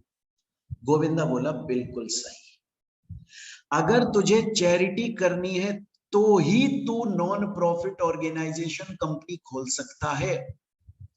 अगर तुझे प्रॉफिट कमाना है तो तू नॉन प्रॉफिट ऑर्गेनाइजेशन कंपनी नहीं खोलेगा, पब्लिक या प्राइवेट या 1% कंपनी खोल ले, क्योंकि नॉन प्रॉफिट तो सिर्फ चैरिटी करती है। सलमान खान बोला ठीक है, लेकिन मुझे ये नहीं समझ में आ रहा है कि मैं खोलूं कैसे, क्या कानून क्या बोलता है, क्या क्या काम करने पड़ेंगे मुझको अगर मैं एनपीओ खोलना चाहता हूं। गोविंदा जी बोले हमारा जो कंपनीज एक्ट 2013 है उसके सेक्शन 8 के अंदर रजिस्ट्रेशन करवा लो, उसके सेक्शन 8 के अंदर रजिस्ट्रेशन करवा लो, एनपीओ खुल जाएगी। बड़ी सिंपल सी बात है, कोई बात नहीं। अगर आपको एनपीओ खोलना है तो कंपनीज एक्ट 2013 के सेक्शन 8 के अंदर आप रजिस्ट्रेशन करवा लो, आपकी कंपनी ओपन हो जाएगी, कोई दिक्कत वाली बात नहीं है। अब ये जो, तो सलमान खान साहब बोले कि गोविंदा भाई आपने बोला सेक्शन 8 में रजिस्टर करवा लूं, मेरा एनपीओ खुल जाएगा, बस उसके अलावा भी कोई काम करना है? बोला हाँ हाँ करना है। जब तू सेक्शन 8 में रजिस्ट्रेशन करवा ले, उसके बाद सेंट्रल गवर्नमेंट के पास में जाना और सेंट्रल गवर्नमेंट से सर्टिफिकेट ले लेना। सेंट्रल गवर्नमेंट एक सर्टिफिकेट देगा, उसके अंदर वो परमिशन देगा कि आप एनपीओ की तरह, सेक्शन 8 कंपनी की तरह, चैरिटेबल कंपनी की तरह काम कर सकते हो। सेंट्रल गवर्नमेंट से सर्टिफिकेट लेना पड़ेगा। तो सलमान खान बोला अच्छा अच्छा अच्छा अच्छा, अब आ गई सब बात समझ, अब आ गई। आप बोल रहे हो कि एक तो कंपनीज एक्ट के सेक्शन 8 में रजिस्टर हो जाओ प्लस सेंट्रल गवर्नमेंट से सर्टिफिकेट ले लो और मेरा एनपीओ ओपन हो जाएगा। बिल्कुल सही बात। लेकिन अब सलमान खान बोला गोविंदा भैया आपने इतनी बात बता दी, बड़ी मदद करी मेरी, भगवान भला करे आपका, लेकिन एक बात और बता दो यार मुझको। मैंने सुना है प्राइवेट कंपनी के नेम के एंड में प्राइवेट लिमिटेड आता है, पब्लिक के नेम के एंड में लिमिटेड आता है, 1% के नेम के एंड में ओपीसी प्राइवेट लिमिटेड आता है। मैं जब अपना एनपीओ खोलूंगा मुझे उस कंपनी के नेम के एंड में क्या लिखना जरूरी है? कुछ भी नहीं है जी, कुछ भी नहीं, ना ना ना कुछ भी नहीं लिखना है तुमको। अच्छा, तो मैं डायरेक्टली बीइंग ह्यूमन कर दूं क्या इसका नाम? इसके आगे लिमिटेड, प्राइवेट लिमिटेड, ओपीसी कुछ नहीं लिखना, कुछ मत लिखो यार, सिर्फ अपनी कंपनी का नाम लिख दो तुम, बहुत है, आगे कुछ मत लिखो। यहां तक की बात सलमान खान को समझ में आ गई, लेकिन गोविंदा जी ने सलमान खान को एक बात और बोली। गोविंदा जी ने सलमान खान को बोला सुन, जब सेंट्रल गवर्नमेंट तुमको सर्टिफिकेट देगी कि एनपीओ की तरह काम कर लो, तो सर्टिफिकेट के पीछे कुछ टर्म्स एंड कंडीशंस लिख देगी सेंट्रल गवर्नमेंट। जब तक तुम एनपीओ की तरह काम करोगे तुम्हें वो सभी टर्म्स कंडीशंस माननी पड़ेगी। अगर तुमने वो टर्म्स कंडीशन फुलफिल नहीं करी तो तुमसे ये सर्टिफिकेट विथड्रॉ कर लिया जाएगा, छीन लिया जाएगा, छीन लेंगे और फिर तुम एनपीओ नहीं रहोगे, फिर तुम नॉर्मल पब्लिक या प्राइवेट बन जाओगे, छीन लेंगे अगर तुमने सर्टिफिकेट की टर्म्स कंडीशन पूरी नहीं करी। सलमान खान बोला अरे ऐसी कोई बात नहीं है, मैं कर दूंगा। यार कैसी बात करते हो, मैं कर दूंगा, बड़ा आदमी हूँ। बोले ठीक है। गोविंदा जी बोले एक और बात का ध्यान रखना। बोला क्या होता है ना, कंपनीज के अंदर अगर एक्स्ट्रा प्रॉफिट आ जाता है तो फिर वो कंपनीज खुश हो जाती है और कैश में अपने मेंबर्स को, शेयर होल्डर्स को प्रॉफिट का कुछ हिस्सा डिस्ट्रीब्यूट कर देती है। ऐसा होता है नॉर्मली। अगर कंपनी के पास में एक्स्ट्रा प्रॉफिट्स आ जाते हैं तो कंपनी मेंबर को, शेयर होल्डर को खुश करने के लिए थोड़ा सा पैसा उनके बीच में भी बांट देती है। कैश की डायरेक्ट पैसा देती है, कैश देती है, डायरेक्ट कैश, उसको डिविडेंड बोलते हैं।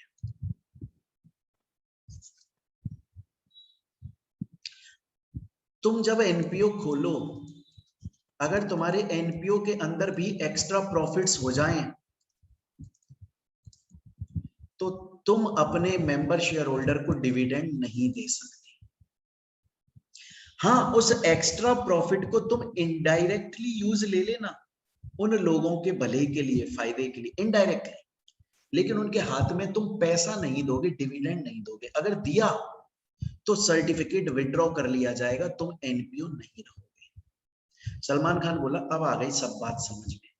और ये होता है आपका non profit organisation. Non profit organisation ये वो कंपनीज होती हैं जो प्रॉफिट कमाने के लिए पैदा नहीं होती, जिनका मेन पर्पस चैरिटी करना होता है। उनके नेम के एंड में कुछ भी नहीं आता। उन्हें सेंट्रल गवर्नमेंट से सर्टिफिकेट लेना पड़ता है, उनकी कंडीशंस माननी पड़ती हैं। नहीं मानी तो सर्टिफिकेट विड्रॉ हो जाएगा और वो शेयर होल्डर्स को डिविडेंड भी नहीं दे सकते।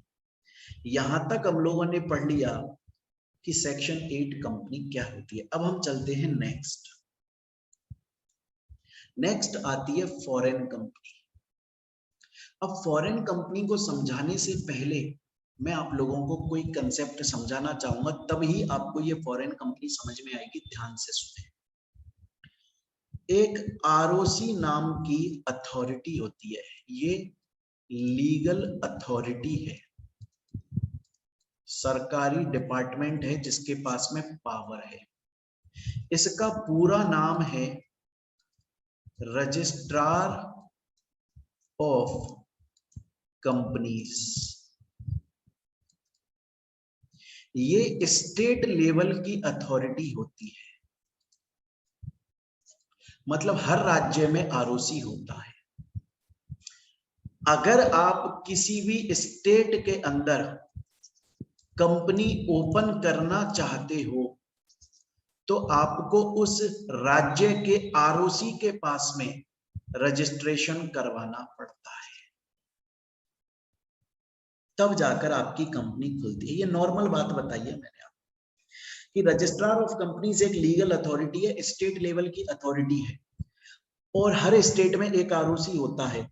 और अगर आप किसी भी स्टेट के अंदर कंपनी ओपन कर रहे हैं तो आपको उस स्टेट के आरओसी के पास में अपनी कंपनी रजिस्टर करवानी पड़ेगी। सिंपल बात बता दी मैंने आपको। अब हम चलते हैं अपनी फॉरेन कंपनी के ऊपर कि फॉरेन कंपनी क्या होती है। एग्जाम्पल से समझाऊंगा, ध्यान से सुने।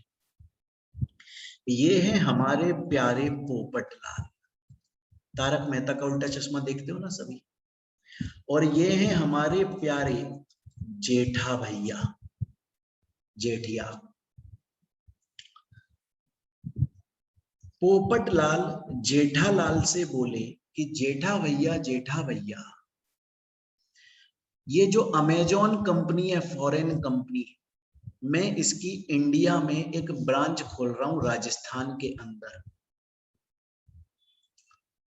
जेठालाल बोला वाह भैया वाह पोपटलाल, बहुत बढ़िया बात है, तुम फॉरेन कंपनी की इंडिया में ब्रांच खोल रहे हो, बहुत बढ़िया बात है। पर ये बताओ, लेकिन पोपटलाल बोला लेकिन जेठा भैया मुझे ये नहीं समझ में आ रहा है कि अगर इंडिया में कोई ब्रांच खोलनी पड़ती है तो क्या करना पड़ता है। पोपटलाल बोला एक बात बता यार। जेठालाल बोला कब खोल रहा है तू अपनी ब्रांच। बोला मैं खोल रहा हूं 31 जुलाई को। बोला तो सुन, कानून के मुताबिक अगर कोई भी इंसान फॉरेन कंपनी की इंडिया में कोई ब्रांच ओपन कर रहा है, तो जिस दिन ओपन कर रहा है 31 जुलाई, उसके 30 दिन के अंदर, मतलब 30 अगस्त तक उसे अपनी कंपनी रजिस्टर करवानी पड़ेगी। वो इंडियन ब्रांच उसे रजिस्टर करवानी पड़ेगी कंपनीज एक्ट, इंडिया की कंपनीज एक्ट। पोपटलाल बोला ठीक है चलो। मेरे ये बात जेठा भैया तुमने बोला कि अगर मैं फॉरेन कंपनी की इंडिया में कोई ब्रांच ओपन कर रहा हूं, तो मैं जिस दिन ओपन कर रहा हूं उसके 30 दिन के अंदर मुझे वो ब्रांच इंडिया में रजिस्टर करवानी पड़ेगी। 30 दिन के अंदर। किसको? जेठालाल बोला 2 आरओसी के पास में, 2 रजिस्ट्रार ऑफ कंपनीज के पास में। पहला तो जिस स्टेट के अंदर तुम खोल रहे हो कंपनी, उस स्टेट का आरओसी, मतलब राजस्थान, क्योंकि इसने बोला ना मैं राजस्थान में खोल रहा हूं। दूसरा दिल्ली के आरओसी में। पोपटलाल बोला आ गया, समझ में आ गया। मैं अगर फॉरेन कंपनी की इंडिया में कोई ब्रांच ओपन कर रहा हूं तो मुझको वो ब्रांच 30 दिन के अंदर रजिस्टर करवानी पड़ेगी 2 आरओसी के पास, एक तो मेरे स्टेट वाले आरओसी के पास में और उसके अलावा दिल्ली के आरओसी के पास में। समझ में आ गई जेठा भैया? लेकिन जब तुम रजिस्टर करवाओगे, अब पोपटलाल बता रहा है, जेठालाल बता रहा है, जब तुम रजिस्टर करवाओगे ना, आरओसी के पास में जाओगे रजिस्टर करवाने के लिए, तो आरओसी तुमसे बहुत सारे डॉक्यूमेंट मांगेगी, तब रजिस्टर करेगी। उन बहुत सारे डॉक्यूमेंट में से एमओए और एओए भी एक डॉक्यूमेंट होता है। उसके बारे में हम डिटेल में पढ़ेंगे आगे, अभी के लिए इतना समझ लो होता है। तो ये हो गई आपकी फॉरेन कंपनी। अब हम चलते हैं नेक्स्ट आती है स्मॉल कंपनी। स्मॉल कंपनी का सेक्शन है सेक्शन 2 सबसेक्शन 85। फॉरेन कंपनी का सेक्शन था सेक्शन 2 सबसेक्शन 42। अब स्मॉल कंपनी, अगर कोई आपसे ये पूछे कि यार कोई कंपनी स्मॉल है, ये किस बात पे तय किया जाता है, क्या क्राइटेरिया होता है तय करने का कि कंपनी स्मॉल है? क्राइटेरिया होता है कैपिटल कंपनी की प्लस टर्नओवर। एक लिमिट होती है दोनों की, अगर उस लिमिट के अंदर हो तो आपको स्मॉल कंपनी बोला जाता है। अगर उस लिमिट से बाहर चले गए हो तो फिर आप स्मॉल नहीं रहते, फिर आप बड़ी कंपनी बन जाते हैं। सर लिमिट क्या है? अगर आप कंपनी स्मॉल कंपनी बोलना चाहते हो तो आपकी कैपिटल 2 करोड़ से ज्यादा की नहीं होनी चाहिए। 2 करोड़ से ज्यादा की नहीं होनी चाहिए। सर 2 करोड़ हो सकती है क्या? हो सकती है। सर 2 करोड़ से कम हो सकती है क्या? हो सकती है। 2 करोड़ से ज्यादा नहीं होगी। तो पहली कंडीशन 2 करोड़ से ज्यादा ना हो कैपिटल, और टर्नओवर ज्यादा ना हो 20 करोड़ से। अगर किसी कंपनी की कैपिटल 2 करोड़ से ज्यादा नहीं है प्लस टर्नओवर 20 करोड़ से ज्यादा नहीं है, तो वो कंपनी स्मॉल कंपनी मानी जाएगी। लेकिन अगर कैपिटल या टर्नओवर दोनों में से कोई एक भी चीज एक्सीड कर गई तो भैया वो कंपनी स्मॉल नहीं मानी जाएगी, वो कंपनी लार्ज, बड़ी हो जाएगी। स्टूडेंट बोलता है समझ में आ गई भाई साहब, समझ में आ गई मेरे को। स्मॉल कंपनी जो है उसका मतलब है कि कैपिटल 2 करोड़ से ज्यादा नहीं हो, टर्नओवर 20 करोड़ से ज्यादा नहीं हो। बात समझ में आ चुकी है। अब मुझे ये बता दो आप। सर मेरा क्वेश्चन ये है, सर ये किसने तय किया कि कैपिटल की लिमिट 2 करोड़, टर्नओवर की लिमिट 20 करोड़? किसने तय किया? किसके पास में है ये अधिकार? सेंट्रल गवर्नमेंट के पास। अच्छा अच्छा अच्छा, सेंट्रल गवर्नमेंट के पास में है ये अधिकार कि कैपिटल 2 करोड़ से ज्यादा ना हो, टर्नओवर तो 20 करोड़ से ज्यादा। समझ में आ गया साहब? समझ में मजा आ गया? सर एक बात बताओ, ये सेंट्रल गवर्नमेंट ने 2 करोड़ ही क्यों रखी लिमिट? कुछ और क्यों नहीं रखी? या रख सकती है क्या? रख सकती है। सर कितना रख सकती है? 3 करोड़ रख सकती है, 4 रख सकती है, 5, 6, 7, 8, 9, 10। सर 10 करोड़ रख सकती है? रख सकती है। 10 करोड़ से ऊपर रख सकती है? नहीं। आज प्रेजेंट में जो स्मॉल कंपनी की कैपिटल की लिमिट है वो 2 करोड़ है, सेंट्रल गवर्नमेंट ने तय करी है। सेंट्रल गवर्नमेंट फ्यूचर में इसको बढ़ाना चाहे तो बढ़ा सकती है, लेकिन 10 करोड़ से ज्यादा नहीं कर सकती। आपको पता है 1 अप्रैल 2021 से पहले कैपिटल की जो लिमिट थी वो 50 लाख थी। सेंट्रल गवर्नमेंट ने बढ़ा के 2 करोड़ कर दी। फ्यूचर में गवर्नमेंट और बढ़ाना चाहे बढ़ा सकती है, 10 करोड़ से ज्यादा नहीं कर सकती। इसी तरीके से टर्नओवर की लिमिट को 100 करोड़ से ज्यादा नहीं कर सकती। ये होती है स्मॉल कंपनी। अब हम चलते हैं नेक्स्ट। नेक्स्ट आती है गवर्नमेंट कंपनी। बहुत ध्यान से सुने। एक कंपनी है, उसका नाम है Sainath agro industries company limited. Central government ने उस कंपनी के 51% या उससे ज्यादा शेयर होल्ड कर लिए। वो कंपनी गवर्नमेंट कंपनी कहलाएगी। ये कंपनी गवर्नमेंट बन जाएगी। या फिर ऐसा नहीं हुआ, सेंट्रल गवर्नमेंट ने नहीं, राजस्थान की स्टेट गवर्नमेंट ने इस कंपनी के 51% या उससे ज्यादा शेयर होल्ड कर लिए, तो भी कंपनी गवर्नमेंट बन जाएगी। या फिर ऐसा नहीं हुआ, महाराष्ट्र की स्टेट गवर्नमेंट ने होल्ड कर लिए, तो भी कंपनी गवर्नमेंट बन जाएगी। तो अगर गवर्नमेंट किसी भी कंपनी के 51% या उससे ज्यादा शेयर्स होल्ड कर ले, तो वो कंपनी गवर्नमेंट बन जाती है। सर समझ में आ गया? लेकिन सर मेरा एक क्वेश्चन है, सर क्या ये जरूरी है कि अकेली सेंट्रल गवर्नमेंट ने या अकेली स्टेट गवर्नमेंट ने होल्ड किया हो?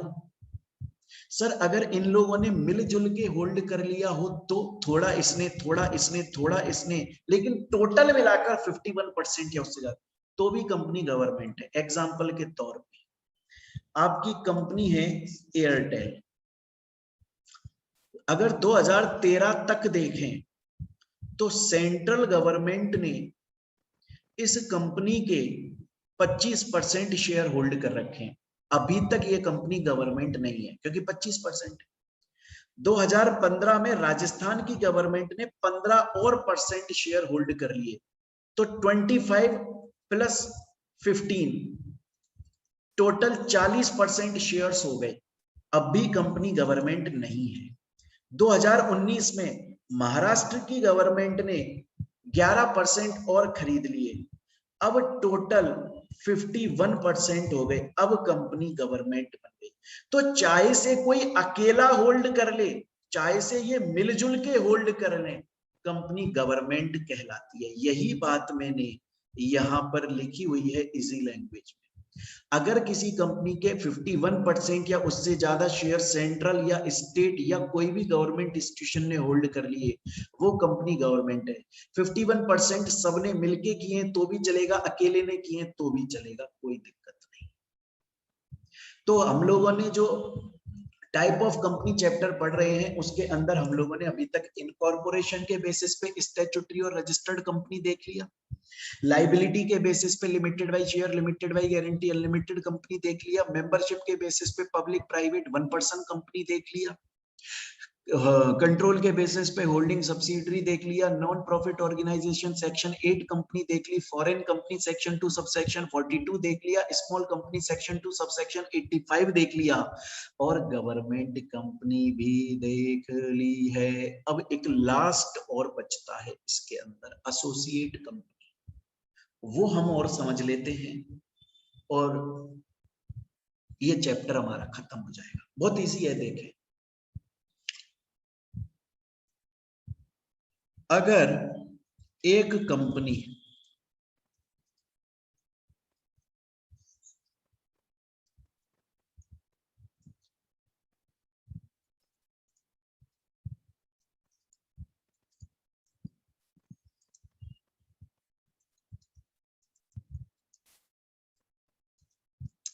इन्फ्लुएंस रखती है दूसरी कंपनी के ऊपर, मतलब इन्फ्लुएंस रखती है का मतलब ये कंपनी इस कंपनी के डिसीजंस ले सकती है, ये कंपनी भी ले सकती है डिसीजंस,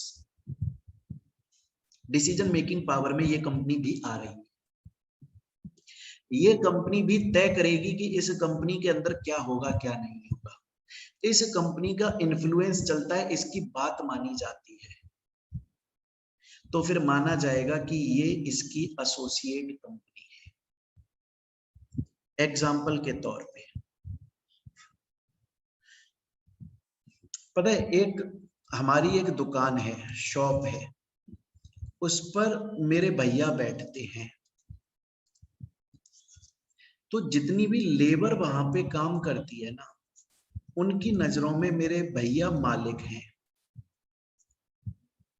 वो लेबर मुझे नहीं जानती। एक दिन मैं, मोहित बंसल, दुकान पर आया, वह दुकान पे कोई सामान पड़ा हुआ था बेकार, मेरे भैया ने लेबर से बोला इस सामान को गोडाउन में डाल दो, यूज आएगा तो देख लेंगे। मैंने अचानक से बोला नहीं नहीं, ये सामान बिल्कुल बेकार हो गया है, इसको फेंक दो। अब ये सामान गोडाउन में नहीं ले जाना, इसको फेंक दो। भैया ने बोला ठीक है फेंक दो। आप सोचिए, वो लेबर मुझको नहीं जानती, लेकिन उस लेबर को ये समझ में आ गया होगा कि यार इस बंदे की बात को हमारा मालिक सुन रहा है, मतलब इसके पास भी इन्फ्लुएंस करने की पावर है, ये इससे रिलेटेड है। यही होती है एसोसिएट कंपनी। और एग्जाम्पल, आप सोचिए कोई आपको ज्ञान बांट रहा है, रोड पे चलता आदमी अगर आपको ज्ञान बांटेगा, आप उसकी सुनोगे ही नहीं, कोई नहीं सुनेगा।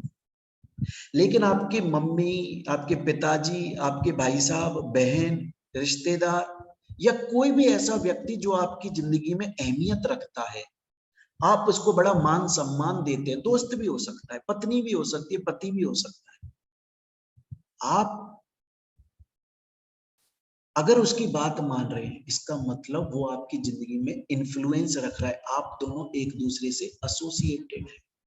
तो एसोसिएट का मतलब होता है रिलेटेड। अब देखें, अगर एक कंपनी दूसरी कंपनी के अंदर 20% से ज्यादा शेयर्स होल्ड करती है, रिलायंस ने डीएलएफ के अगर 20% से ज्यादा शेयर होल्ड करे, तो रिलायंस के पास डीएलएफ के अंदर डिसीजन लेने की पावर आ गई, मतलब इन्फ्लुएंस करने की पावर आ गई, मोर देन 20%। लेकिन ध्यान रखिएगा 50% से ज्यादा मत कर देना, वरना कंपनी सब्सिडरी बन जाएगी। तो आपका जो एसोसिएट होता है वो more than 20 but less than 51%।